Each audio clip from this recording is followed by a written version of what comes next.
इंदूरराव ओ इंदूरराव, पहिलं मला एक सांगा, तुम्हाला पाय कुठे? अरे त्याच्याला तुम्हाला खाली पाय येतोय. प्रतापराव हे काय माझा आणि पाय तेच धरायचे अहो प्रतापराव खुलं कशाने? बोलायचं काम नाही. आज तुमचे पाय घेऊन माझ्या डोक्यावर ठेवायचे मला. अहो प्रतापराव आता काय म्हणायचं तुम्हाला? म्हणू पण नका आणि बोलू पण नका. जरा थांबा.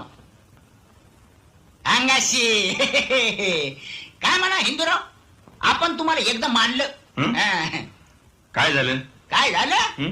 आमच्या कानावर आलंय समज, कळलंय आम्हाला समज. तेव्हाच आम्ही मनात म्हणलं भात तर असावं तर असा, वैर असावं तर असं. लय शिवाय दिला म्हणून तुम्ही त्याला. त्या देसाईच्या पोराबद्दल म्हणतोस होय? हा तेच कॉलेजमध्ये शिकून आलेले झिपर. आईला आमच्या भनीत चौकसाठी घरात शिरला. अरे म्हटलं पुन्हा जर घरात आलास तर तंगडा तोडून हातात देईन. असं तुम्ही बोललाय नुसतं. पहिलं तंगड तोडायचं आणि मग बोलायचं. लय जाडमपट्टी केली त्याची. नाही तर काय, तुमच्या वाड्यात येतो म्हणजे काय? बघ की. बरं येतो तो येतो, डायरेक्ट तुमच्या बहिणीला जाऊन भेटतो, आणि ते पण तुमच्या समोर. लय वाईट आहे. चांगलं केलं तुम्ही.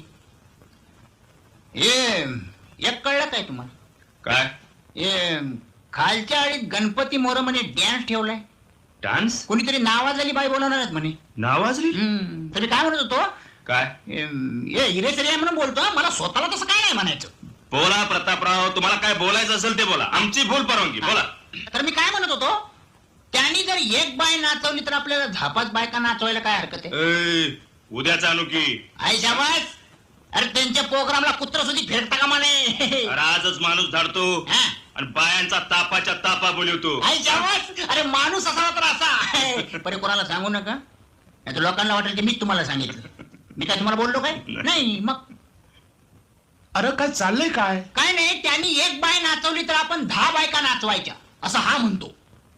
काय रे इंद्रराव, देवापुढे भजन म्हणायचं, त्याचं नामस्मरण करायचं का बाया नाचवायच्या? आता बघा म्हणजे झालं. तुला वाटताच सांगतो, भजनच झालं पाहिजे तर तुम्ही महिला मंडळाचं भजन ठेवा. हा मग देवापुढे बाई नाचली तर नाही चालत, गायली तर चालते. आहे का नाही आबा? एवढं करून तुम्ही हट्ट केलात, बाया नाचवल्यात, तर मी आडवायला उभा राहीन.